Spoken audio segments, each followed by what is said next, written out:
हरि ओम। विष्णु महापुराण के प्रथम अंश के 11वें और 12वें अध्याय में ध्रुव उनके विषय में कथा आती है। इसके बारे में अब हम अध्ययन करेंगे। श्री पराशर ऋषि कहते हैं कि प्रिय व्रतोक्तान पादौ मनोह स्वायां बभूवस्य तु द्वौ पुत्रौ तु महावीर्यौ धर्मज्ञौ कथितौ तव। हे मैत्रेय, मैंने तुम्हें स्वयंभुव मनु के प्रियव्रत और उत्तान पाद नामक दो महाबलवान और धर्मज्ञ पुत्र बतलाए थे। तयोरुक्तान पादस्य सुरुच्या मुक्तमः सुतः अभिष्टायाम भूत ब्रह्मन् पितुरत्यंत वल्लभः। हे ब्रह्मन, उनमें से उत्तान पाद की प्रेयसी पत्नी सुरुचि से पिता का अत्यंत लाडला उत्तम उक्तम नामक पुत्र हुआ। सुनीतिर्नाम या राज्ञस्तस्यासिन्न महिषी द्विज स नाति प्रीतिमांस्तस्यां भूद्यस्या ध्रुवः सुतः। हे द्विज, उस राजा की जो सुनीति नामक राज महिषी थी, उसमें उसका विशेष प्रेम न था। उसका पुत्र ध्रुव हुआ। राजा सनस्थिस्त्यांकम पितुर्भ्रातरमाश्रितम दृष्टवोक्तम ध्रुवश्चक्रे तमा रोढ़ुम मनोरथम। एक दिन राजा सिंहासन पर बैठे हुए पिता की गोद में अपने भाई उत्तम को बैठा देख ध्रुव की इच्छा भी गोद में बैठने की हुई। राजा सनस्थित स्यांकम पितृभ्रातरमाश्रितम दृष्टवोक्तम ध्रुवश्चक्रे तमारोढ़ुम मनोरथम। प्रत्यक्षम भूपुतस्तस्याह सुरुच्या नाभ्यनंदत प्रणयेनागतम पुत्रम उत्संगारोहणोत्सुकम। किंतु राजा ने अपनी प्रेयसी सुरुचि के सामने गोद में चढ़ने के लिए उत्कंठित होकर प्रेमवश आए हुए उस पुत्र का आदर नहीं किया, ध्रुव का आदर नहीं किया। सपत्नी तनयम दृष्ट्वा तमंकारोहणोत्सुकम स्वपुत्रम च तथारूढ़म सुरुचिर्वाक्यमब्रवीत्। अपनी सौत के पुत्र को गोद में चढ़ने के लिए उत्सुक और अपने पुत्र को गोद में बैठा देख सुरुचि इस प्रकार कहने लगी। क्या कही? क्रियते किम वृथा वत्स महानेश मनोरथः अन्य स्त्री गर्भजातेन यस्संभूय ममोदरे। अरे लल्ला, बिना मेरे पेट से उत्पन्न हुए किसी अन्य स्त्री का पुत्र होकर भी तू व्यर्थ क्यों ऐसा बड़ा मनोरथ करता है? उक्तमो मोक्तमं प्राप्यम विवेको अविवेको हि वांछसी सत्यम सुतस्त्वमप्यस्य किंतु न स्वम मया धृतः। तू अविवेकी है, इसलिए ऐसे अलभ्य उत्तमोत्तम वस्तु की इच्छा करता है। यह ठीक है कि तू भी इन्हीं राजा का पुत्र है, तथापि मैंने तो तुझे अपने गर्भ में धारण नहीं किया। उक्तमोक्तमो प्राप्यम अविवेको हि वांछसी सत्यम सुतस्तवम अप्यस्य किंतु न स्वम मया धृतः। समस्त चक्रवर्ती राजाओं का आश्रय रूप यह राज सिंहासन तो मेरे ही पुत्र के योग्य है। तू व्यर्थ क्यों अपने चित्त को संताप देता है? एतद्राजसनम सर्वभूभृत संश्रय केतनम योग्यम ममैव पुत्रस्य किमात्मा क्लिश्यते त्वया। तो कहती हैं वो कि समस्त चक्रवर्ती राजाओं का आश्रय रूप यह राज सिंहासन तो मेरे ही पुत्र के योग्य है। तू व्यर्थ क्यों अपना चित्त को संताप देता है? मेरे पुत्र के समान तुझे वृथा ही यह ऊंचा मनोरथ क्यों होता है? क्या तू नहीं जानता कि तेरा जन्म सुनीति से हुआ है? एतद्राजासनम सर्वभूभृत संश्रय केतनम योग्यम ममैव पुत्रस्य किमात्मा क्लिश्यते त्वया। उच्चैर मनोरथस्तेयम मत पुत्रस्येव किम वृथा सुनित्यामात्मनो जन्म किम त्वया नाव गम्यते। तो इस पे आगे श्री पुराशर जी कहते हैं कि उत्सृज्य पितरम बालस तत्श्रुत्वा मातृभाषितम जगाम कुपितो मातुर्निजाया द्विज मंदिरम तम दृष्ट्वा कुपितम पुत्रम ईशत प्रस्फुरिताधरम सुनीतरंका मारोप्य मैत्रेय ये दम भाषत वत्सकः कोप हे तुस्तु कश्च त्वाम नाभिनंदति को वजानाति पितरम वत्स यस्ते परा ध्यति। हे द्विज, विमाता का ऐसा कथन सुनकर वह बालक कुपित हो पिता को छोड़कर अपनी माता के महल को चल दिया। हे मैत्रेय, जिसके ओष्ठ कुछ कुछ कांप रहे थे, ऐसे अपने पुत्र को क्रोधयुक्त देख सुनीति ने उसे गोद में बिठाकर पूछा कि बेटा, क्या पूछा? वत्स कह कोप हेतुस्ते कश्च त्वाम नाभिनंदति को वजानाति पितरम वत्स यस्ते पराध्यति। बेटा, तेरा क्रोध का क्या कारण है? तेरा किसने आदर नहीं किया? तेरा अपराध करके कौन तेरे पिताजी का अपमान करने चला है? ऐसा वो उसकी माता पूछती हैं। पराशर जी कहते हैं आगे, इत्युक्तः सकलम मात्रे कथयामास तद्यथा सुरुचि प्राह भूपाल प्रत्यक्ष मति गर्विता विनिश्व सेति कथिते तस्मिन् पुत्रेण दुर्मना श्वासक्षाम में क्षणादीना सुनीतिर्वाक्यम ब्रवीत। ऐसा पूछने पर ध्रुव ने अपनी माता से वह सब बातें कह दी जो अति गर्व वाली सुरुचि ने उसके पिता के सामने कही थी। अपने पुत्र के सिसक सिसक कर ऐसा कहने पर दुखिनी सुनीति ने खिन्न चित्त और दीर्घ निश्वास के कारण मलिन नयना होकर कहा। क्या कहा माता ने अपने पुत्र को? सुनीति उनका माता का नाम था। ध्रुव से उन्होंने कहा कि सुरुचिः सत्यमाहेदम मंदभाग्योऽसि पुत्रक नहि पुण्यवतां वत्स सपत्नैरेव मुच्यते नोद्वेगस्तात कर्तव्यः कृतं यद्भवता पुरा तत्कोपहर्तुं शक्नोति दातुं कश्चाकृतं त्वया तत्त्वया नात्र कर्तव्यं दुखम तद्वाक्य संभवम। बेटा, सुरुचि ने ठीक ही कहा है, अवश्य ही तू मंदभाग्य है। हे वत्स, पुण्यवानों से उनके विपक्षी ऐसा नहीं कह सकते।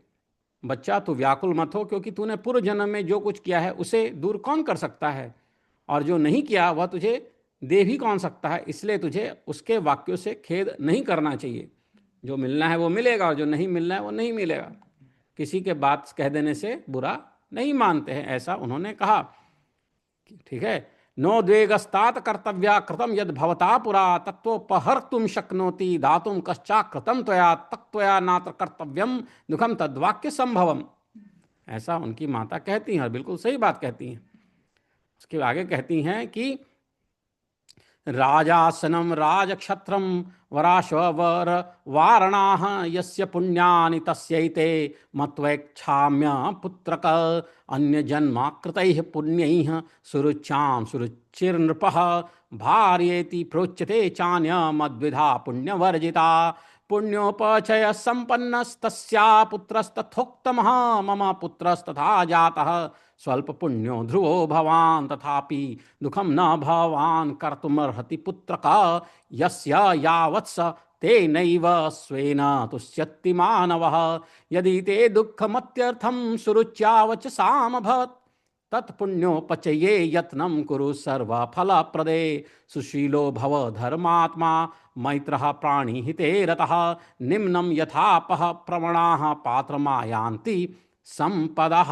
हे वत्स, जिसका पुण्य होता है उसी को राज आसन, राज छत्र और उत्तम उत्तम घोड़े और हाथी आदि मिलते हैं। ऐसा जानकर तू शांत हो जा। जिसका पुण्य होता है, तेरे पास पुण्य होगा तो मिलेगा। अन्य जन्मों में किए हुए पुण्य कर्मों के कारण ही सुरुचि में राजा की सुरुचि प्रीति है। उसके कर्म है पिछले जन्म के, जिसके कारण उसका भला हो रहा है। और पुण्यहीना होने से, पुण्यहीन, मेरे पास पुण्य नहीं होते, इसलिए पुण्यहीना होने से ही मुझे जैसी स्त्री केवल भार्या भरण करने योग्य ही कही जाती है, उसी प्रकार उसका पुत्र उत्तम भी बड़ा पुण्य पुंज संपन्न है। और मेरा पुत्र तू ध्रुव मेरे समान ही अल्प पुण्यवान है। तथापि बेटा, तुझे दुख नहीं होना चाहिए, क्योंकि जिस मनुष्य को जितना मिलता है वह अपनी ही पूंजी में मग्न रहता है। और यदि सुरुचि के वाक्यों से तुझे अत्यंत दुख ही हुआ हो तो सर्व फलदायक पुण्य के संग्रह करने का प्रयत्न कर। ऐसा काम कर जिससे कि पुण्य तेरे पक्ष में इकट्ठा हो। पुण्य होगा तो तुझे जरूर उन पुण्य का प्रसाद भी मिलेगा। तू सुशील, पुण्यात्मा, प्रेमी और समस्त प्राणियों का हितैषी बन। तू सुशील बन, पुण्यात्मा बन, प्रेमी बन, समस्त प्राणियों का हितैषी बन, क्योंकि जैसे नीची भूमि की ओर ढलकता हुआ जल अपने आप ही पात्र में आ जाता है, वैसे ही सतपात्र मनुष्य के पास, अच्छे मनुष्य जो सतपात्र है, जिसकी पात्रता है, उस मनुष्य के पास स्वतः ही समस्त संपत्तियां आ जाती हैं।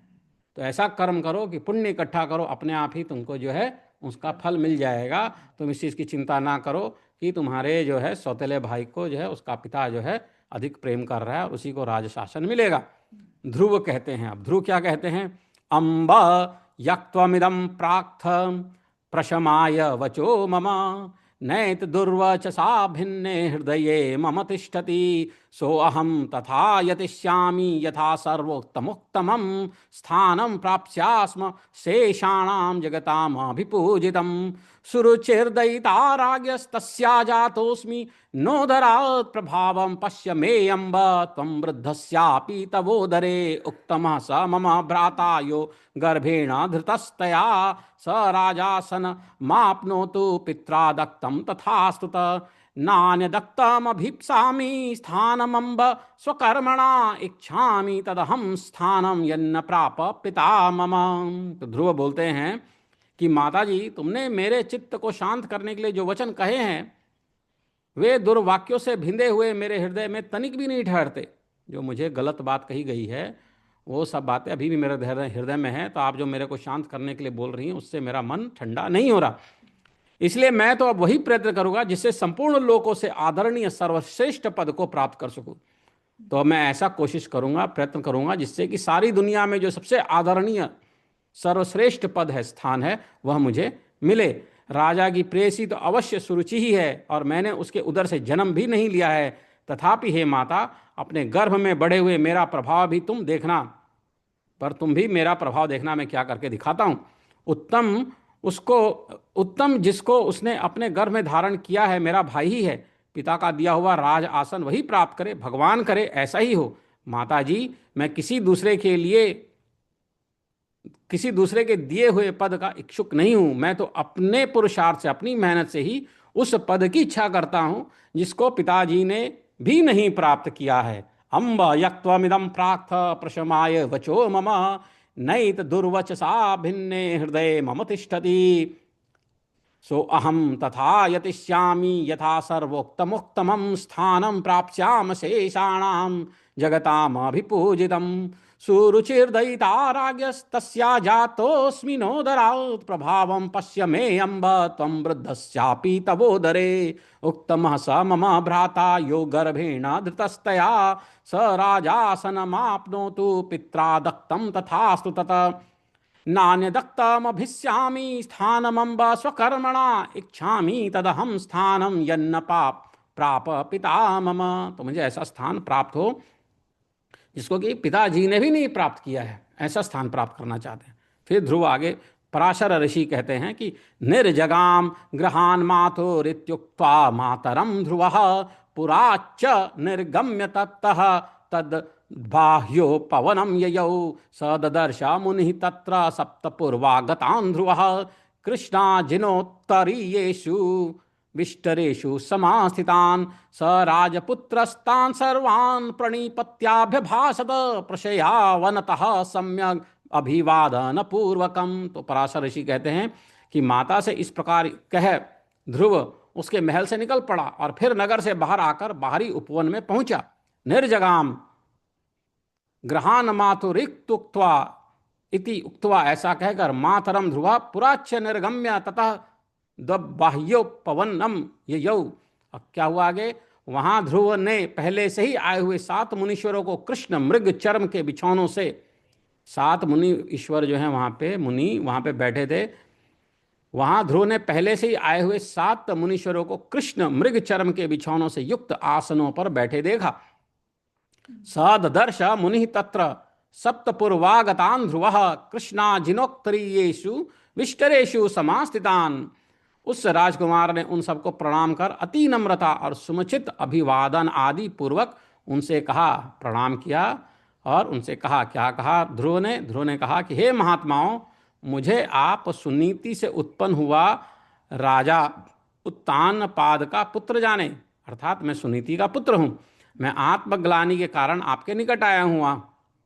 उत्तानपाद तनयम माम निबोधत सक्तमाह जातम सुनीत्याम निर्वेदा दुष्माकम प्राप्त मंतिकम। तो ऋषि ऋषि जो हैं वो कहते हैं, ऋषया उचुः कहते हैं, क्या कहते हैं कि राजकुमार, अभी तो तू 4-5 वर्ष का ही बालक है। अभी तेरे निवेदन का कोई कारण नहीं दिखाई पड़ता, तुझे कोई चिंता का विषय भी नहीं है, क्योंकि अभी तेरा पिता राजा जीवित है। और हे बालक, तेरी कोई इष्ट वस्तु खो गई हो ऐसा भी हमें दिखाई नहीं देता, तथा हमें तेरे शरीर में भी कोई व्याधि नहीं दिख पड़ती। फिर बता, तेरी ग्लानि का क्या कारण है?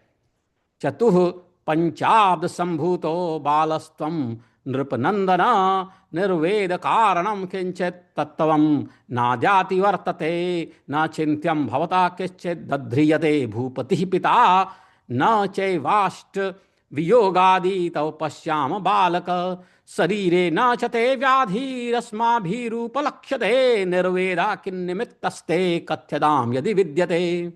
पराशर ऋषि आगे कहते हैं कथा बताते हुए कि पराशर कहते हैं, पराशर ऋषि, तब सुरुचि ने उससे जो कुछ कहा था वह सब उसने कह सुनाया। उसे सुनकर वे ऋषिगण आपस में इस प्रकार कहने लगे। ततः स कथयामास सुरुच्या यदु दाहृतम तन्निशम्य ततः प्रोचुर्मुनस्यस्ते परस्परम। तो आपस में उन्होंने विचार किया, फिर कहा, अहो छात्र तेज कैसा प्रबल है, इस छात्र का तेज कैसा प्रबल है, जिससे बालक में भी इतनी अक्षमा है कि अपनी विमाता का कथन उसके हृदय से नहीं टलता। अहो क्षात्रम परम तेजो बालस्यापि यदक्षमा स पत्न्या मातुरुक्तम यद हृदयान्नापसरपति। हे क्षत्रिय कुमार, इस निर्वेद के कारण तूने जो कुछ करने का निश्चय किया, यदि तुझे रुचे तो वह हम लोग कह दें।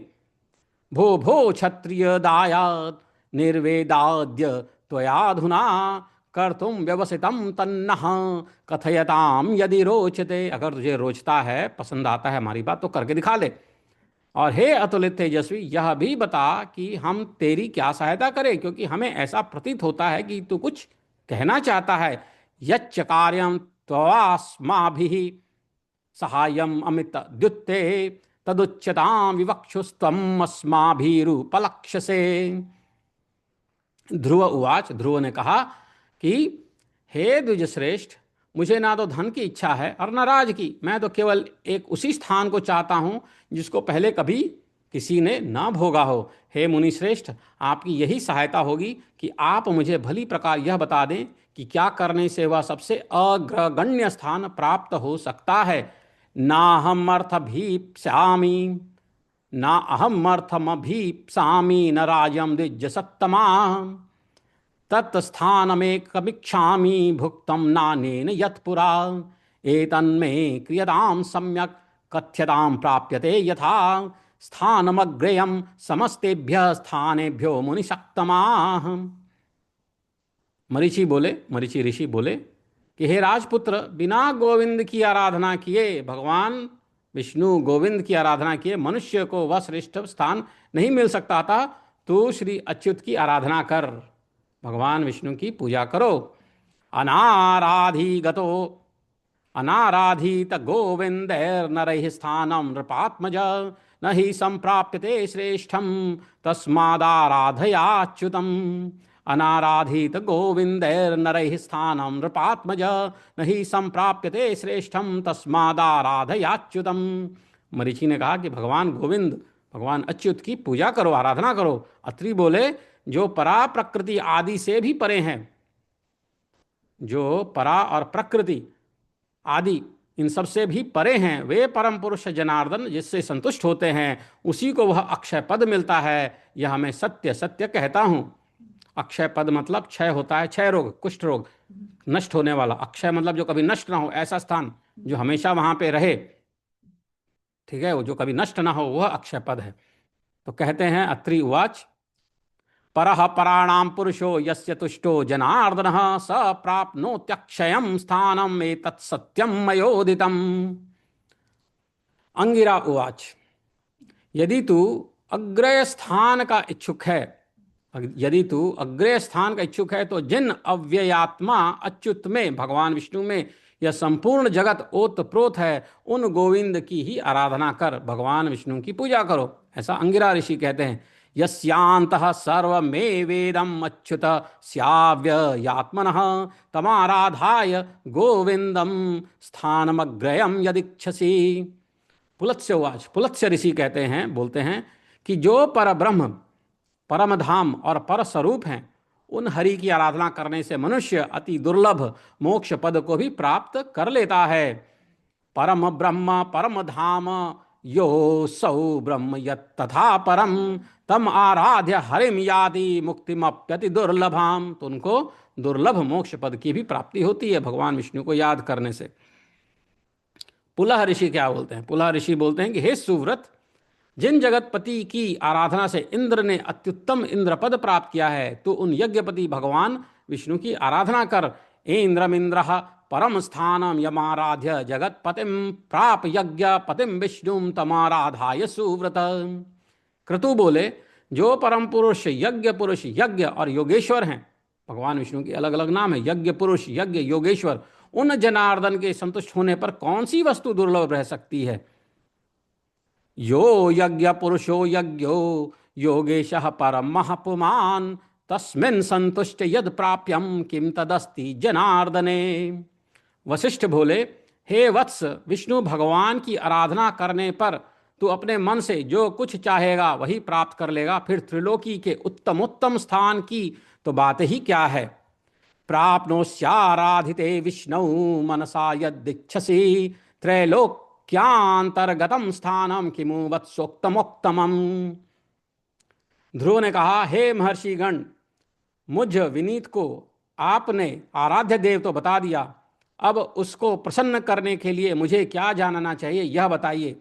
उस महापुरुष की मुझे जिस प्रकार आराधना करनी चाहिए वह आप लोग मुझसे प्रसन्नतापूर्वक कहिए। आराध्य, ध्रुव कहते हैं कि मुझे ज्ञान दीजिए।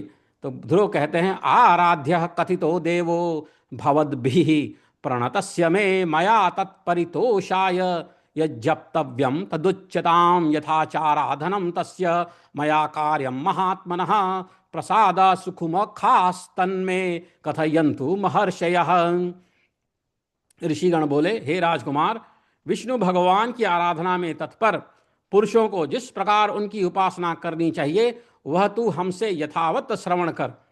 राजपुत्र यथा विष्णोः आराधन परैर्नरः कार्यमाराधनम तन्नो यथा वृक्षोतुमर्हसि बाह्यार्थादखिला चित्तम त्याजयेत् प्रथमं नरः तस्मिन्नेव जगद्धाम्ने तथा कुर्वीत निश्चलम।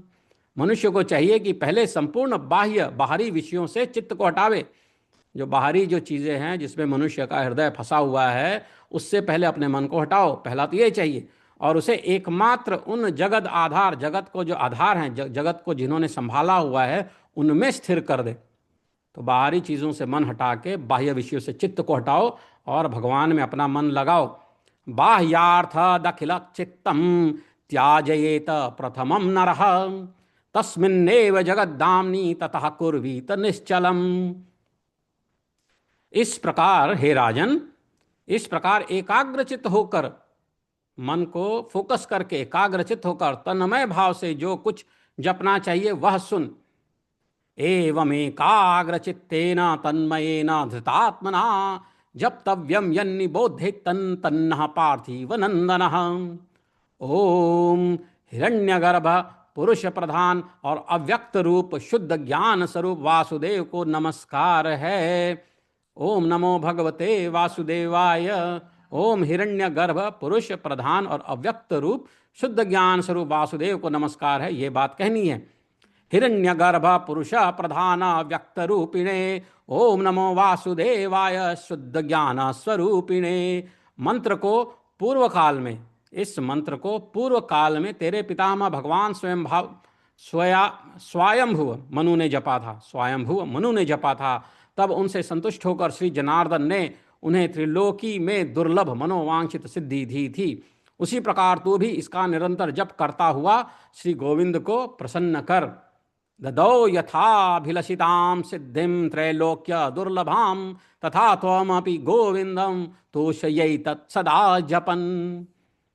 फिर आगे 12वें अध्याय में बताते हैं, श्री पराशर ऋषि कहते हैं कि हे मैत्रेय, यह सब सुनकर राजपुत्र ध्रुव उन ऋषियों को प्रणाम कर उस वन से चल दिए।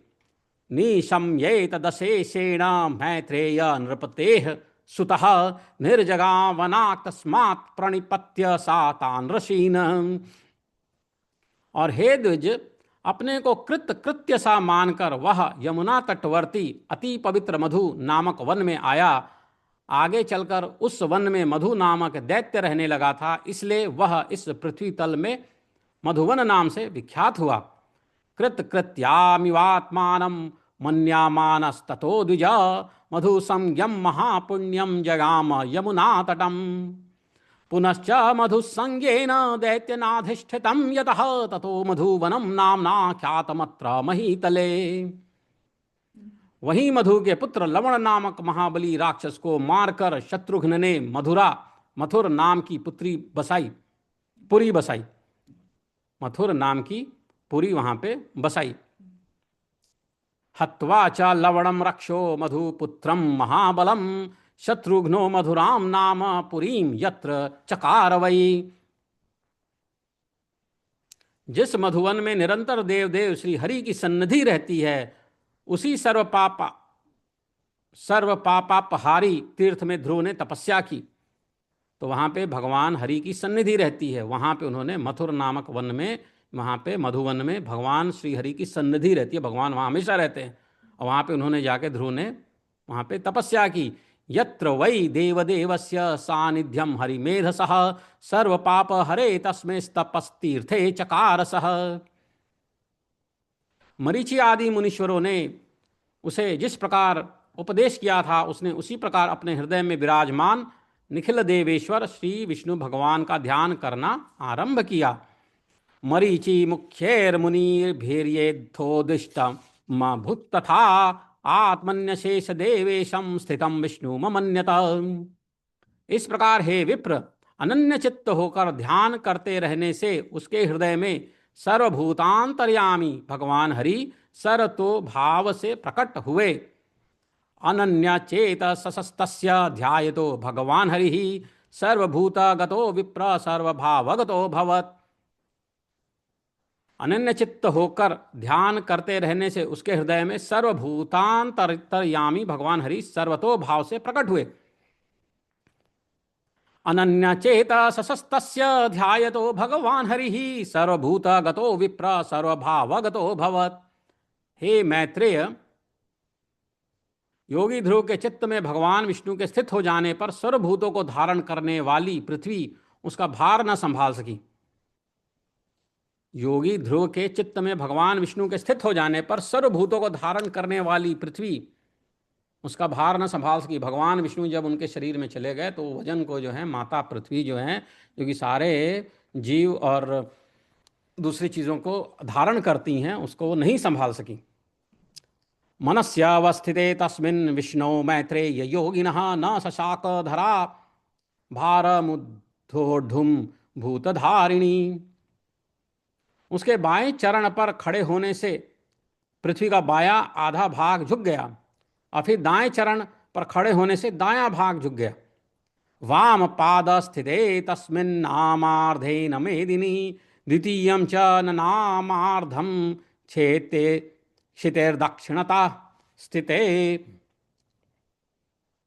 और जिस समय वह पैर के अंगूठे से पृथ्वी को बीच से दबाकर खड़े हुए तो पर्वत के सहित समस्त भूमंडल विचलित हो गया।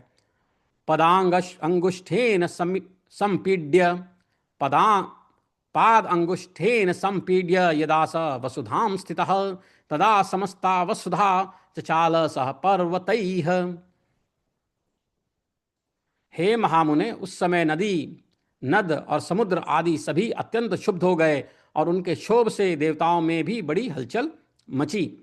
नद्यो नदाः समुद्राश संक्षोभम परमं ययुः तक्त शोभा दमराः शोभम परम जगमुर्ह जगमुर्महामुने तत्शोभा द मरा शोभम परम जग मुर्महामुने। हे मैत्रेय, तब याम नामक देवताओं ने अत्यंत व्याकुल हो इंद्र के साथ परामर्श कर उसके ध्यान को भंग करने का आयोजन किया। यामा नाम तदा देवा मैत्रेय परमाकुलाः इंद्रेण सह सम्मंत्र्य ध्यान भंगम प्रचक्रमुः। इंद्रेण सह सम्मंत्र्य ध्यान भंगम प्रचक्रमुः। हे महामुने, इंद्र के साथ अति आतुर कुष्मांड नामक उपदेवताओं ने नाना रूप धारण कर उसकी समाधि भंग करना आरंभ किया। कुष्मांडा कुष्मांडा विविधै रूपैर महेंद्रेण महामुने समाधि भंगमत्यंत मारब्धा कर्तुमातुराः। उस समय माया ही से रची हुई उसकी माता सुनीति नेत्रों में आंसू भरे उसके सामने प्रकट हुई और हे पुत्र ऐसा कहकर करुणा युक्त वचन बोलने लगी। उन्होंने कहा कि बेटा, तू शरीर को धुलाने वाले इस भयंकर तप का आग्रह छोड़ दे। मैंने बड़ी बड़ी कामनाओं द्वारा तुझे प्राप्त किया है। तो माता जाके बोलती हैं कि मैंने तुझे बड़ी कामनाओं से प्राप्त किया है, तो इतना कठिन व्रत क्यों कर रहा है, इतनी कठिन तपस्या क्यों कर रहा है, छोड़ दे, तेरा शरीर इससे नष्ट हो जाएगा। सुनीतिर्नाम तन्माता सास्रा तत्पुरतः स्थिता पुत्रेति करुणां वाच माह मायामयी तदा। कुष्मांडा विविधै रूपैर महेंद्रेण महामुने समाधि भंगमत्यंत मारब्धा कर्तुमातुराः। पुत्र कास्मानि वर्तस्व शरीरात्य दारुणा निर्बंधतो मया लब्धो बहुभिस्त्वं मनोरथैः। अरे मुझ अकेली अनाथा दुखिया को सौत के कटु वाक्यों से छोड़ देना तुझे उचित नहीं है। बेटा, मुझ आश्रयहीन हीना का तो एकमात्र तू ही सहारा है। दीनामेकां परित्युक्तम अनाथां न तव त्वमर्हसि सपत्नी वचनाद्वत्स अगतेस्त्वं गतेर्मम। कहाँ तो 5 वर्ष का तू और कहाँ तेरा यह अति उग्र तप। अरे इस निष्फल क्लेशकारी आग्रह से अपना मन मोड़ लो। तो 5 साल के बालक हैं, उनके जाके इतना कठिन तपस्या कर रहे हैं, माता परेशान है। इंद्र ने भी लोगों को भेज दिया है कि तुम जो है जाके उनका पूजा जो है तपस्या है भंग करो।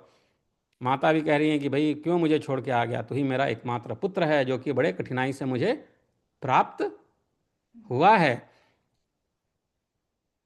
कालः क्रीडन् कानान्ते तदन्ते अध्ययनस्यते तथा समस्त भोगानां तदन्ते चेष्यते तपः। क्वं च त्वं पंचवर्षीय क्वं चेतक दारुणं तपः निर्वर्ततां मना कष्टा निर्बंधा तफलवार्जितात्। अभी तो तेरे खेलने कूदने का समय है, फिर अध्ययन का समय आएगा, तदनंतर समस्त भोगों के भोगने का समय, और फिर अंत में तपस्या करना भी ठीक रहेगा, तब करना। काला क्रीडन कानान्ते तदन्ते अध्ययनस्यते तथा समस्त भोगानां तदन्ते चेष्यते तपः। बेटा, तुझ सुकुमार बालक को जो खेल कूद का समय उसी में तू तपस्या करना चाहता है, तो इस प्रकार क्यों अपना सर्वनाश में तत्पर हुआ है। काल क्रीडन कानाम यस्तव बालस्य पुत्रक तस्मिन्नस्त्वमिच्छसि तपः किम नाशायात्मनोरतः। तेरा परम धर्म तो मुझको प्रसन्न रखना ही है, अतः तू अपनी आयु और अवस्था के अनुकूल कर्मों में ही लग, मोह का अनुवर्तन ना कर और इस तप रूपी अधर्म से निवृत्त हो। मत प्रीति ही परमो धर्मो वयोवस्था क्रियाक्रमम अनुवर्तस्व मां मोहा निवर्तो स्माद धर्मतः। बेटा, यदि आज तो इस तपस्या को ना छोड़ेगा तो देख तेरे सामने मैं भी अपने प्राण छोड़ दूंगी। परित्यजति वत्साद्य यद्य तन्न भवांस तपः त्यक्ष्याम्य महिम त्यक्ष्याम्यहमिह प्राणांस्ततो वै पश्यतस्तव। फिर पराशर ऋषि आगे बताते हैं कथा कि हे मैत्रेय, भगवान विष्णु में चित्त स्थिर रहने के कारण ध्रुव ने उसे आंखों में आंसू भरकर इस प्रकार विलाप करती देखकर भी नहीं देखा। इतनी गहरी उनकी भगवान विष्णु में भक्ति थी कि उनको कुछ दिखाई नहीं दे रहा था। ताम प्रलापवतीमेवं बाष्पाकुल विलोचनाम समाहित मना विष्णु पश्यन्नपि न दृष्टवान। पश्यन्नपि न दृष्टवान, देखकर भी नहीं देखा। तब अरे बेटा, यहाँ से भाग भाग, देख यह महाभयंकर वन में ये कैसे कैसे घोर राक्षस अस्त्र शस्त्र उठाए आ रहे हैं। ऐसा कहती हुई वह चली गई और वहाँ जिनके मुख से अग्नि की लपटें निकल रही थी, ऐसे अनेक राक्षसगण अस्त्र शस्त्र संभाले प्रकट हो गए। उन राक्षसों ने अपने अति चमकीले शस्त्रों से घुमाते हुए उस राजपुत्र के सामने बड़ा भयंकर कोलाहल किया। उस नित्य योग युक्त बालक को भली भांति को भयभीत करने के लिए अपने मुख से अग्नि की लपटें निकालती हुई सैकड़ों स्यारियां घोरनाद करने लगीं। वे राक्षस गण भी इसको मारो मारो, काटो काटो, खाओ खाओ, इस प्रकार चिल्लाने लगे। फिर सिंह, ऊंट और मकर आदि के मुख वाले वे राक्षस राजपुत्र को त्राण देने के लिए नाना प्रकार से गरजने लगे। वत्स वत्स सुघोराणि रक्षांसेतानि भीषणे वनेभ्युद्यत शस्त्राणि समयान्त्यपगम्यताम् इत्युक्त्वा प्रययौ साथ रक्षांस्याविर्बभूस्ततः अभ्युद्यतोग्रशस्त्राणि ज्वालामाला कुलैर्मुखैः ततो नादानतीविग्वुग् ततो नादानतीवोग्रान् राजपुत्रस्य ते पुरः मुमुचुर्दीप्तशस्त्राणि भ्रामयन्तो निशाचराः शिवाश शतशोन्नेदुः सज्ज्वालाकवलैर्मुखैः त्रासाय तस्य बालस्य योगयुक्तस्य सर्वदा हन्यतां हन्यतामेष छिद्यतां छिद्यतामयं भक्ष्यतां भक्ष्यतां चायम् इत्युच्चुस्ते निशाचराः। ततो नानाविधानादान् सिंहोष्ट्रमकराननाः त्रासाय राजपुत्रस्य नेदुस्ते रचनीचराः। किंतु उस भगवद आसक्त चित्त बालक को वे राक्षस उनके शब्द स्यारियों और अस्त्र शस्त्र आदि कुछ भी दिखाई नहीं दिए। रक्षांसितानि ते नादा शिवास्यातान्य युधानि च गोविंदासक्तचित्तस्य ययुर्नेन्द्रिय गोचरम। वह राजपुत्र एकाग्र चित्त से निरंतर अपने आश्रयभूत विष्णु भगवान को ही देखता रहा और उसने किसी की और किसी भी प्रकार दृष्टिपात नहीं किया। इस प्रकार एकाग्रचित्त थे भगवान विष्णु में कि उनको और कोई नहीं दिखा, उन्होंने किसी की तरफ ध्यान नहीं दिया। एकाग्रचेता सततम विष्णु में वात्म संश्रयम दृष्टवान पृथ्वीनाथ पुत्रो नान्यम कथंचन। तब संपूर्ण माया के लीन हो जाने पर, यह सब तो माया का खेल है, तब संपूर्ण माया के लीन हो जाने पर उससे हार जाने की आशंका से देवताओं को बड़ा भय हुआ, वो सब डर गए। तथा सर्वासु मायासु विलीनासु पुनः सुराः संक्षोभम परमं जगमुस्तत्परा भवशंकिताः। अतः उसके तप से संतप्त हो वे सब आपस में मिलकर जगत के आदि कारण शरणागत वत्सल अनादि और अनंत श्री हरि की शरण में गए। फिर ये सब देवता भगवान विष्णु के पास गए। ते समेत्य जगद्योनि मिनादि निधनम हरिम शरण्यम शरणम यातास्तपसा तस्य तापिताः। और जाके उन्होंने भगवान से कहा, सारे देवता जो हैं, जो सुर हैं, वो गए देवता के पास, भगवान विष्णु के पास, और कहते हैं देव देव जगन्नाथ परेश पुरुषोत्तम ध्रुवस्य तपसा तप्तास्त्वाम वयम शरणं गताः दिने दिने कलालेशैः शशाङ्कः पूर्यते यथा तथायं तपसा देव प्रयात वृद्धि महर्निशम् ओक्तान पादि तपसा वयमित्थं जनार्दन भीतास्त्वां शरणं यातास्तपस्तं निर्वर्तय न विद्मः किं सशक्र त्वं सूर्यस्त्वं किमभीप्सति विक्तपाम्बुपसोमानां साभिलाषं पदेषु किं तदस्माकं प्रसीदेश हृदयाक्षल्यमुद्धर उत्तानपादतनयं तपसा सन्निवर्तय। हे देवाधिदेव जगन्नाथ परमेश्वर पुरुषोत्तम, देव देव जगन्नाथ परेश पुरुषोत्तम, हम सब ध्रुव की तपस्या से संतप्त होकर आपकी शरण में आए हैं। ध्रुवस्य तपसा तप्तास्त्वाम वयम शरणम गताः। हे देव, जिस प्रकार चंद्रमा अपनी कलाओं से प्रतिदिन बढ़ता है, उसी प्रकार यह भी तपस्या के कारण रात दिन उन्नत हो रहा है। दिने दिने कलालेशैः शशांकः पूर्यते यथा तथा यम तपसा देव प्रयात युद्धिर्महर्निशम। हे जनार्दन, इस उत्तान पाद के पुत्र की तपस्या से भयभीत होकर हम आपकी शरण में आए हैं। आप उसे तप से निवृत्त कीजिए। ओक्तान पादि तपसा वयमित्थम जनार्दन, भीतास्त्वाम शरणम यातास्तपस्तम निवर्तय। हम नहीं जानते वह इंद्रत्व चाहता है या सूर्यत्व, अथवा उसे कुबेर वरुण या चंद्रमा के पद की अभिलाषा है। हमें नहीं पता कि उसे क्या चाहिए। न विद्मः किं सह शक्रत्वं सूर्यत्वं किमभीप्सति पित्त पाम्बु पसोमानां साभिलाषः पदेषु किम। उसे कुबेर वरुण या चंद्रमा के पद की अभिलाषा हमें नहीं ज्ञात। अतः हे ईश, आप हम पर प्रसन्न होइए और इस उत्तान पाद के पुत्र को तप से निवृत्त करके हमारे हृदय का कांटा निकालिए। तदस्माकं प्रसीदेश हृदयाक्षल्य मुद्धर उत्तान पाद तनयम तपसा सन्निवर्तय। भगवान कहते हैं कि हे सुरगण, उसे इंद्र सूर्य वरुण अथवा कुबेर आदि किसी के पद की अभिलाषा नहीं है। उसकी जो कुछ इच्छा है वह मैं सब पूर्ण करूंगा। न इंद्रियत्वम न च सूर्यत्वम नैवाम्बु पद नेशताम प्रार्थयत्येष यम कामम तम करोम्यखिलम सुराह। हे देवगण, तुम निश्चिंत होकर इच्छानुसार अपने अपने स्थानों को जाओ। मैं तपस्या में लगे हुए उस बालक को निवृत्त करता हूँ। यात देवा यथा कामम स्वस्थानम विगत ज्वराः निर्वर्त्याम्यहम बालम निवर्त्यामहम बालम तपस्यासक्त मानसम।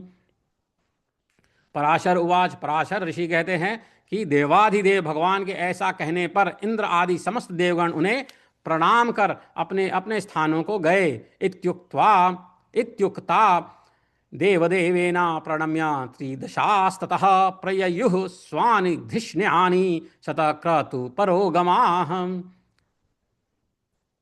सर्वात्मा भगवान हरि ने भी ध्रुव की तन्मयता से प्रसन्न हो उसके निकट चतुर्भुज रूप से जाकर इस प्रकार कहा। भगवान पि सर्वात्मा तन्मयत्वेन तोषितः गत्वा ध्रुवमुवाचेदं चतुर्भुज वपुर्हरिः। भगवान बोले, हे उत्तान पाद के पुत्र ध्रुव, तेरा कल्याण हो। मैं तेरी तपस्या से प्रसन्न होकर तुझे वर देने के लिए प्रकट हुआ हूँ। हे सुव्रत, तू वर मांग। तूने संपूर्ण बाह्य विषयों से उपरत होकर अपने चित्त को मुझ में ही लगा दिया है, अतः मैं तुझसे अति संतुष्ट हूँ। अब तू अपनी इच्छानुसार श्रेष्ठ वर मांग। उक्तान पादे भद्रम ते तपसा परितोषितः वरदो हम नु प्राप्तो वरम वरय सुव्रत। बाह्यार्थ निरपेक्षम ते मयि चित्तम यदाहितम तुष्टो अहम भवतस्तेन तदा व्रीणीस्व वरम परम। पराशर ऋषि बताते हैं आगे कि देवादिदेव भगवान के ऐसे वचन सुनकर बालक ध्रुव ने आंखें खोली और अपनी ध्यान अवस्था में देखे हुए भगवान हरि को साक्षात अपने सम्मुख खड़ा देखा। श्रुत्वेत्थं गदितं तस्य देवदेवस्य बालकः उन्मीलिताक्षो ददृशे ध्यानदृष्टं हरिः पुरम्। श्री अच्युत को किरीट तथा शंख चक्र गदा शांग धनुष और खड्ग धारण किए देख उसने पृथ्वी पर सिर रखकर प्रणाम किया। भगवान विष्णु को किरीट शंख चक्र गदा शांग धनुष और खड्ग धारण करे देख उसने पृथ्वी पर अपना सर झुकाया और प्रणाम किया। शंख चक्र गदा शांग वरासीधरमुच्यतम किरीटिनम समालोक्य जगाम शिरसा महिम। और सहसा रोमांचित तथा परम भयभीत होकर उसने देव देव की स्तुति करने की इच्छा की। रोमांचितांगः सहसा साध्वसं परमं गतः स्तवाय देवदेवस्य स चक्रे मानसं ध्रुवः। यह न जानने के कारण, किंतु इनके स्तुति के लिए मैं क्या कहूँ, क्या कहने से इनका स्तवन हो सकता है, यह न जानने के कारण वह चित्त में व्याकुल हो गया और अंत में उसने उन देव देव की ही शरण ली। किम वदामि स्तुतावास्य केनोक्तेनास्य संस्तुतिः इत्याकुलमतिर्देवं तमेव शरणं ययौ। तो आगे होता यह है कि भगवान से ध्रुव कहते हैं कि हे भगवान, आप यदि मेरी तपस्या से संतुष्ट हैं तो मैं आपकी स्तुति करना चाहता हूँ। आप मुझे यही वर दीजिए जिससे कि मैं आपकी स्तुति कर सकूं। क्योंकि उनको नहीं समझ में आए कि क्या स्तुति करनी चाहिए, तो ऐसा पूछे। भगवन्यादि मितोषम तपसा परमम गतः स्तोतुम तदहम इच्छामि वरमेनं प्रयक्ष मे। भगवन्यादि मे दोषम तपसा परमं गतः स्तोतुम तदहम इच्छामि वरमेनं प्रयक्ष मे। ऐसी वर मुझे दीजिए। हे देव, जिनकी गति ब्रह्मा आदि वेदज्ञ जन, वेद के ज्ञाता ऐसे लोग, हे देव जिनकी गति ब्रह्मा आदि वेदज्ञ जन भी नहीं जानते, उन्हीं आपका मैं बालक कैसे स्तमन कर सकता हूं। किंतु हे परम प्रभो, आपकी भक्ति से द्रवीभूत हुआ मेरा चित्त, आपकी भक्ति से द्रवीभूत हुआ मेरा चित्त आपके चरणों की स्तुति करने में प्रवृत्त हो रहा है। अतः आप इसे, उसके लिए बुद्धि प्रदान कीजिए, मुझे ऐसी बुद्धि दीजिए, ऐसा ज्ञान दीजिए अभी कि मैं आपकी पूजा करने के लायक बन सकूं। ब्रह्माद्यैर्यस्य वेदज्ञैर्ज्ञायते यस्य नो गतिः तं त्वां कथमहं देव स्तोतुं शक्नोमि बालकः। त्वद्भक्ति प्रवणं ह्यो तत्परमेश्वर मे मनः स्तोतुं प्रवृतं त्वत्पादौ तत्र प्रज्ञां प्रयक्ष मे। प्रदान कीजिए। पराशर ऋषि कहते हैं, पराशर ऋषि तो कथा सुना रहे हैं, तो कहते हैं द्विजों को कि हे द्विजवर्य, तब जगतपति श्री गोविंद ने अपने सामने हाथ जोड़े खड़े हुए उस उत्तान पाद के पुत्र को अपने वेदमय शंख के अंत वेदांतमय भाग से छू दिया। अपने शंख के अंत भाग से छू दिया, ऐसे शंख था उनके पास, उसे छू दिया उन्हें। तब तो एक क्षण में ही वह राजकुमार प्रसन्न मुख से अति विनीत हो सर्वभूताधिष्ठान श्री अच्युत की, अच्युत अर्थात भगवान विष्णु, भगवान विष्णु की स्तुति करने लगा। शंख प्रांतेन गोविंदस्तं पस्पर्श कृतांजलिम उक्तान पादतनयम द्विजवर्य जगतपतिः अथ प्रसन्नवदनः स क्षणान नृप नंदनः तुष्टाव प्रणतो भूत्वा भूतधातारमुच्चितम्। तो ध्रुव ने कहा कि पृथ्वी, जल, अग्नि, वायु, आकाश, मन, बुद्धि, अहंकार और मूल प्रकृति, ये सब जिनके रूप हैं, मैं उन भगवान को नमस्कार करता हूं। क्या बोला उन्होंने? उन्होंने कहा कि पृथ्वी, जल, अग्नि, वायु, आकाश, मन, बुद्धि, अहंकार और मूल प्रकृति, ये जिसके रूप हैं, मैं उन भगवान को नमस्कार करता हूं जो अति शुद्ध, सूक्ष्म, सर्वव्यापक और प्रधान से भी परे हैं। वह पुरुष जिनका रूप है, उन गुण भोक्ता परम पुरुष को मैं नमस्कार करता हूं। हे परमेश्वर, पृथ्वी आदि समस्त भूत, गंध आदि अनेक गुण, बुद्धि आदि अंतःकरण चतुष्टय तथा प्रधान और पुरुष से भी परे जो सनातन पुरुष हैं, जो सदा से दुनिया को चला रहे हैं, उन आप निखिल ब्रह्मांड नायक के ब्रह्मभूत शुद्ध स्वरूप आत्मा की मैं शरण हूं। हे सर्वात्मन, हे योगियों के चिंतनीय, व्यापक और वर्धनशील होने के कारण आपका जो ब्रह्म नामक स्वरूप है, उस विकार रहित रूप को मैं नमस्कार करता हूं। हे प्रभो, आप हजारों मस्तकों वाले, हजारों नेत्रों वाले और हजारों चरणों वाले परम पुरुष हैं। आप सर्वत्र व्याप्त हैं और पृथ्वी आदि आवरणों के सहित संपूर्ण ब्रह्मांड को व्याप्त कर 10 गुण महाप्रमाण से स्थित हैं। हे पुरुषोत्तम, भूत और भविष्यत जो कुछ पदार्थ हैं वे सब आप ही हैं, तथा विराट, स्वराट, सम्राट और अधिपुरुष ब्रह्मा आदि भी सब आप ही से उत्पन्न हुए हैं। वे ही इस पृथ्वी के नीचे, ऊपर और इधर उधर सब ओर बढ़े हुए हैं। यह संपूर्ण जगत आप ही से उत्पन्न हुआ है तथा आप ही से भूत और भविष्यत हुए हैं। यह संपूर्ण जगत आपके स्वरूप भूत ब्रह्मांड के अंतर्गत है, पर आपके अंतर्गत होने की तो बात ही क्या है। जिसमें सभी पुरुषार्थों का हवन होता है, वह यज्ञ, पृषदाज, दधि और धृत तथा ग्राम्य और वन्य 2 प्रकार के वशु आप ही से उत्पन्न हुए हैं। आप ही से ऋक्, साम और गायत्री आदि छंद प्रकट हुए हैं। आप ही से यजुर्वेद का प्रादुर्भाव हुआ है और आप ही से अश्व तथा एक और दांत वाले महिष आदि जीव उत्पन्न हुए हैं। आप ही से गौओं, बकरियों, भेड़ों और मृगों की उत्पत्ति हुई है। आप ही के मुख से ब्राह्मण, बाहुओं से क्षत्रिय, जंघाओं से वैश्य और चरणों से शूद्र प्रकट हुए हैं तथा आप ही के नेत्रों से सूर्य, प्राण से वायु, मन से चंद्रमा, भीतरी छिद्र नासार अंध्र से प्राण, मुख से अग्नि, नाभि से आकाश, सिर से स्वर्ग, श्रोत्र से दिशाएं और चरणों से पृथ्वी आदि उत्पन्न हुए हैं। इस प्रकार हे प्रभो, यह संपूर्ण जगत आप ही से प्रकट हुआ है। जिस प्रकार नन्हे से बीज में बड़ा भारी वट वृक्ष रहता है, उसी प्रकार प्रलय काल में यह संपूर्ण जगत बीज स्वरूप आप ही में लीन रहता है।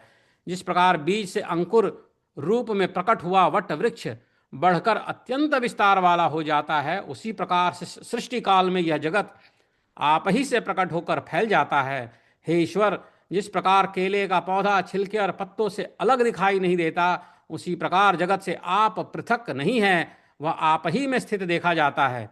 सबके आधारभूत आप में ह्लादिनी, निरंतर आह्लादित करने वाली और संधिनी, विच्छेद रहित संवित विद्या शक्ति अभिन्न रूप से रहती है। आप में विषयजन्य आह्लाद या ताप देने वाली सात्विक या तामसी अथवा उभय मिश्रा राजसी कोई भी संवित नहीं है, क्योंकि आप निर्गुण हैं।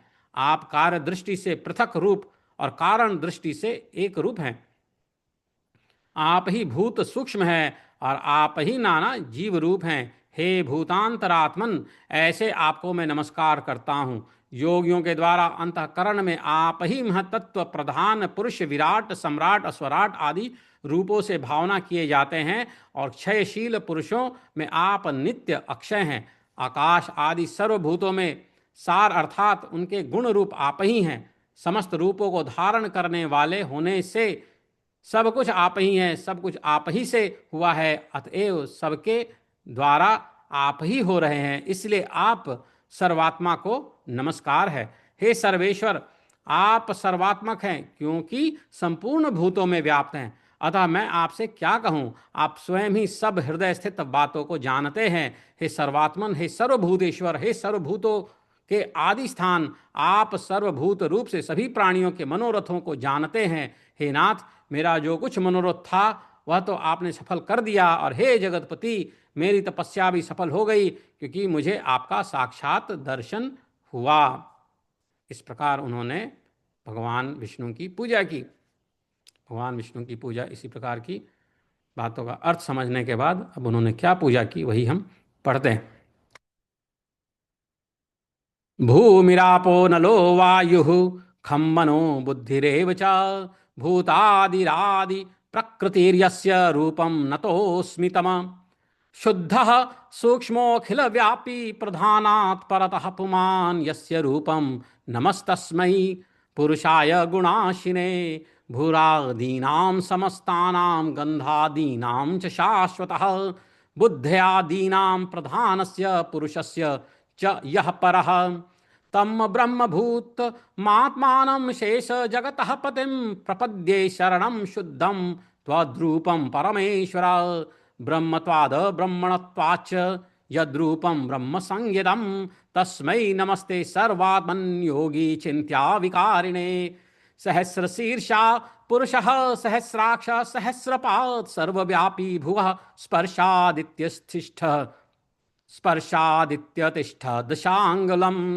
यद्भूतं यच्च वै भव्यं पुरुषोत्तम तद्भवान् त्वक्तो विराट स्वराट सम्राट त्वक्तश्चाप्यधि पुरुषः अत्यरिच्यत सोधश्च तिर्यगूर्ध्वं च वै भुवः त्वक्तो विश्वमिदं जातं त्वक्तो भूत भविष्यति त्वद्रूप धारणश्चान्तर्भूतं सर्वमिदं जगत् त्वक्तो यज्ञ सर्वहूतः पृषदाज्यं पशुर्द्विधा त्वक्तः ऋचोऽथ सामानि त्वक्तश्छन्दांसि जज्ञिरे त्वक्तो यजुष्य जायन्त त्वक्तोऽश्वाश्चैकत्तो दतः गावस्त्वक्तः समुद्भूतास्त्वक्तो ज अवयो मृगाः त्वन्मुखाद् ब्राह्मणस्त्वक्तो बाहुः क्षत्रमजायत वैश्यास्तवो रुजा शूद्राः तव पदभ्यां समुद्गताः अक्षणो सूर्यनो निलः प्राणा चंद्रमा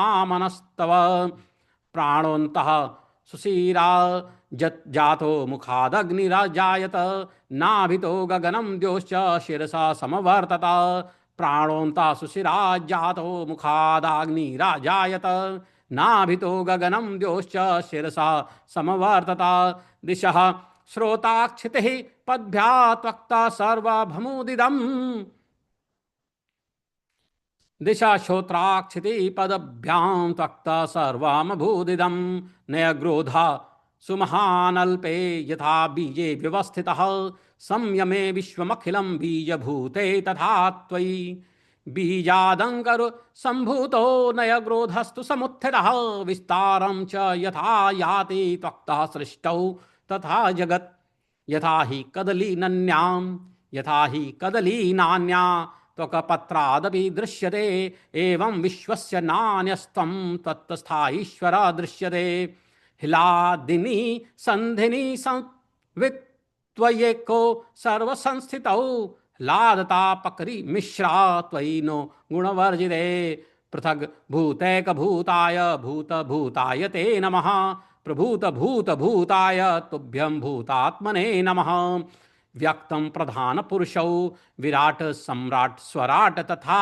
विभाव्यतेऽन्तः करणे पुरुषेष्वक्षयो भवान् सर्वस्मिन् सर्वभूतस्त्वं सर्वः सर्वस्वरूपधृक् सर्वं त्वक्तस्ततश्च त्वं नमः सर्वात्मने स्तुते सर्वात्मकोऽसि सर्वेश सर्वभूतास्थितो यतः कथयामि ततः किं ते सर्वं वेत्सि हृदि स्थितं सर्वात्मन सर्वभूतेश सर्वसत्त्व समुद्भव सर्वभूतो भवान् वेत्ति सर्वसत्त्व मनोरथं यो मे मनोरथो नाथ सफलः स त्वया कृतः तपश्च तप्तं सफलं यद्द्रष्टोऽसि जगत्पते।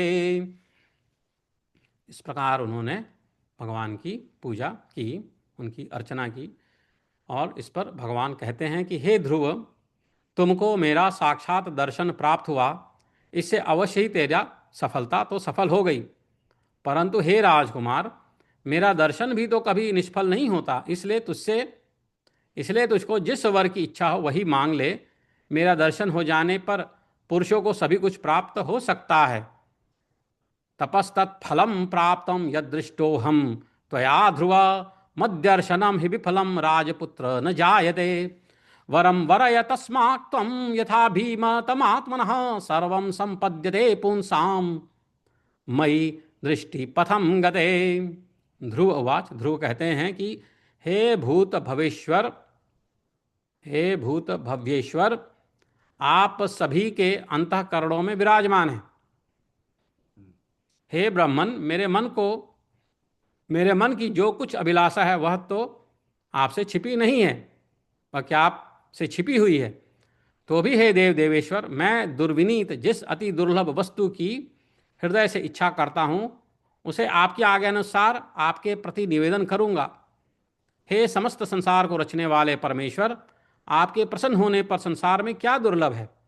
इंद्र भी आपके कृपा कटाक्ष के फल रूप से ही त्रिलोकी को भोगता है।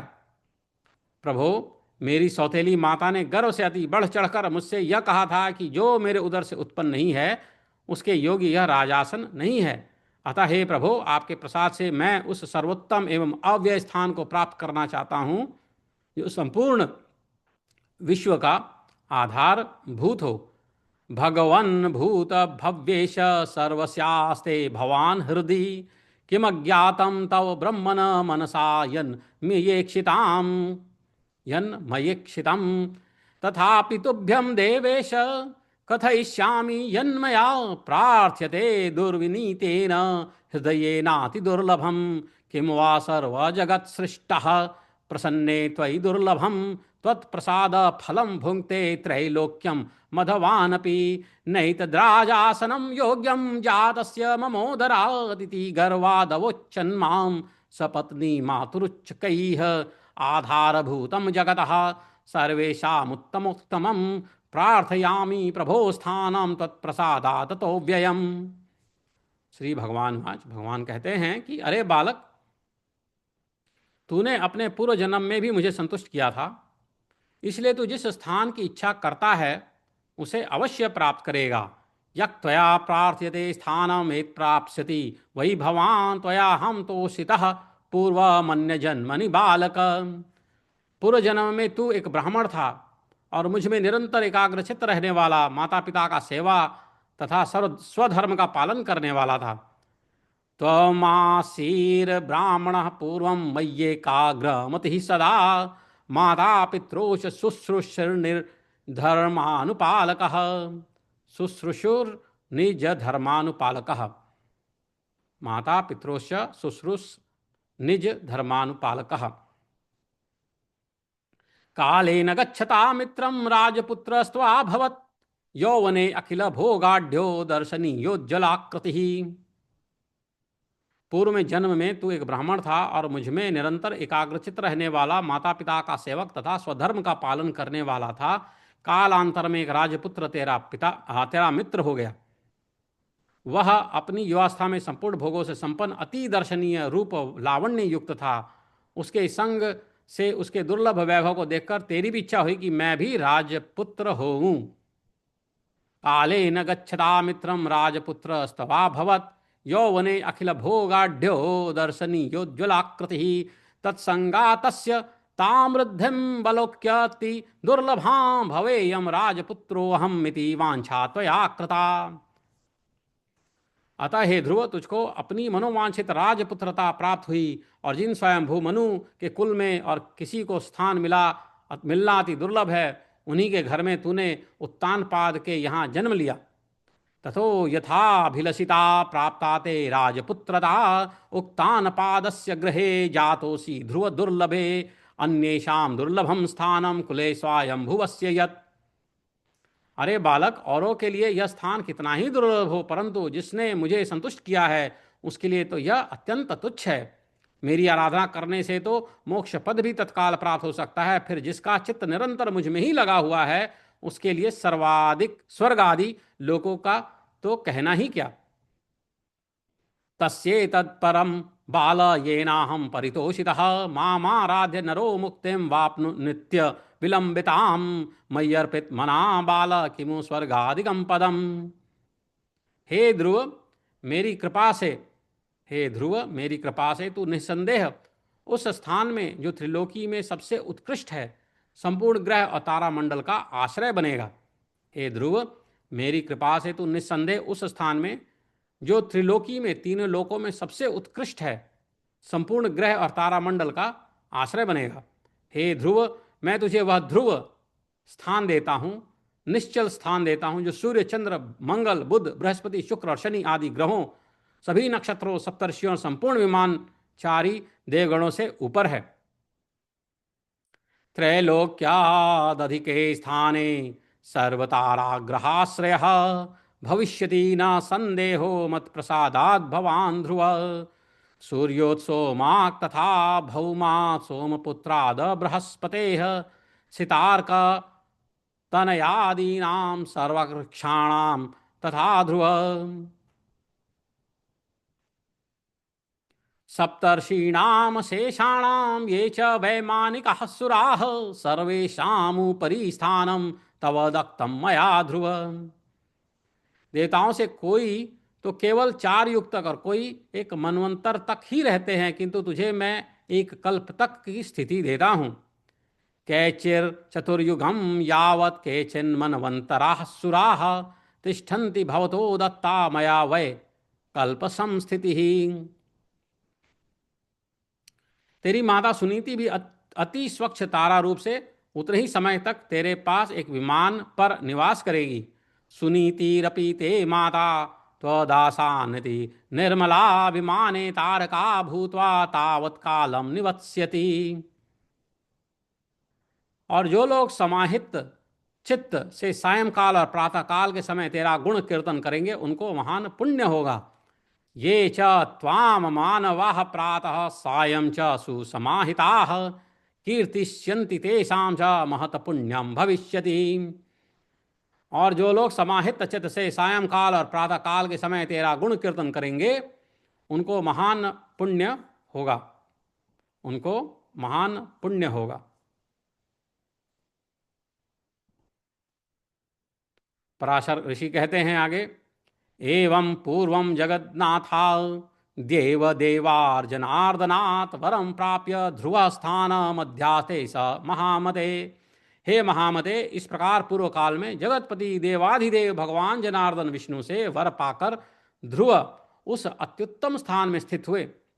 हे मुने, अपने माता पिता की धर्मपूर्वक सेवा करने से तथा द्वादशाक्षर मंत्र के महात्म्य और तप के प्रभाव से उनके मान, वैभव एवं प्रभाव की वृद्धि देखकर देव और असुरों के आचार्य शुक्रदेव ने ये श्लोक कहे हैं। स्वयं शुश्रूषणाधर्म्यान् माता पित्रोश्च वै तथा द्वादशाक्षर महात्म्याकपसश्च प्रभवावतः तस्याभिमानं वृद्धिं च महिमानं निरीक्ष्य ही देवासुराणाचार्यं देवासुराणामाचार्यः श्लोक मत्रोशना जगौ। क्या श्लोक उन्होंने कहा है? शुक्रदेव ने कहा है, अहो इस ध्रुव के तप का कैसा प्रभाव है, अहो इसकी तपस्या का कैसा अद्भुत फल है, जो इस ध्रुव को ही आगे रखकर सप्तर्षि गण स्थित हो रहे हैं। इसकी यह सुनीति नाम वाली माता भी अवश्य ही सत्य और हितकर वचन बोलने वाली है। सुनीति ने ध्रुव को पुण्योपार्जन करने का उपदेश दिया था, पुण्य प्राप्त करने का उपदेश दिया था, जिसके आचरण से उन्हें उत्तम लोक प्राप्त हुआ। अतएव सुनीति सुनृता कही गई हैं।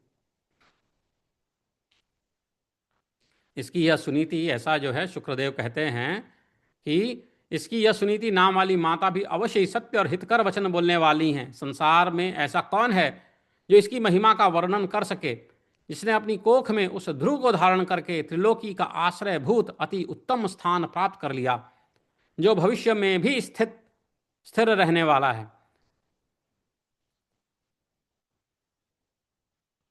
अहोस्य तपसो वीर्यम अहोस्य तपसः फलम यदेनं पुरता कृत्वा ध्रुवं सप्तर्षयः स्थिताः ध्रुवस्य जननी चेयं सुनीतिर्नाम सूनृता अस्यास महिमानं कः शक्तो वर्णयितुं भवी। त्रैलोक्याश्रयतां प्राप्तं परं स्थानं स्थिरा यदि स्थानं प्राप्ता परं धृत्वा या कुक्षी विवरे ध्रुवम्। जो व्यक्ति ध्रुव के इस दिव्य लोक प्राप्ति के प्रसंग का कीर्तन करता है, वह सब पापों से मुक्त होकर स्वर्ग लोक में पूजित होता है। यश्चैतत्कीर्तये नित्यं ध्रुवस्यारोहणं दिवि सर्व पाप विनिर्मुक्तः स्वर्गलोके महीयति। वह स्वर्ग में रहे अथवा पृथ्वी में कभी अपने स्थान से च्युत नहीं होता तथा समस्त मंगलों से भरपूर रहकर बहुत काल तक जीवित रहता है। स्थानं भ्रशं न चाप्नोति दिवि वा यदि वा भुवि सर्वकल्याण संयुक्तो दीर्घकालम स जीवति। इस प्रकार हमने जो है 11वें और 12वें अध्याय प्रथम अंश में श्री विष्णु पुराण के पढ़ा। इति श्री विष्णु पुराणे प्रथम अंशे द्वादशो अध्यायः। तो आगे